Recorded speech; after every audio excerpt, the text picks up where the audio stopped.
જીતુ પટેલ, ગામ દાસદ, તાલુકો ઊંઝા, જિલ્લો મહેસાણા. માહિતી માટે 2 થી 3 કોલ કરવો. માહિતી વગર કોઈને આવવું નહીં. અને રવિવારના દિવસે કોઈને પણ કોલ કરવો નહીં, કારણ કે દર્દીઓની ટ્રીટમેન્ટ થતી હોય એટલે જીતુ પટેલ કોઈનો ફોન ઉપાડી શકતા નથી. આ ભાઈની મેં ટ્રીટમેન્ટ કરી. આ ભાઈને આપણે પૂછીશું કયા ગામના છે, શું તકલીફ હતી, બરોબર? કયા ગામના છો કાકા? ગોવિંદપુરા માણસા. માણસાના. શું તકલીફ હતી તમને? ખભો ને કમરમાં. ખભો. તમારો હાથ કેટલો થતો હતો? હાથ 50% થતો. અને હાલ કેટલો થયો? 90%. અધાર કરો.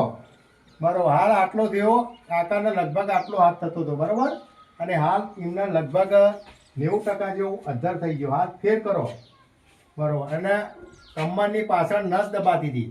આરે આ હાર્ડ વેટ છે. બધાનો હાડકો કોઈનું ખસી ગયું હોય બધું કામ કરે છે, પણ આ એ મારા મિત્ર તરીકે જીતુ પટેલ પાસે આવ્યા. મેં એમની ટ્રીટમેન્ટ કરી અને એમને સારામાં સારું રિઝલ્ટ મળ્યું છે. કેટલા ટકા ફરક પડ્યો? 80%. 80% જેવો ફરક પડ્યો છે. આવા કોઈ પણ હોય તો જીતુ પટેલ પાસે આવજો. જય હિન્દ, જય જવાન.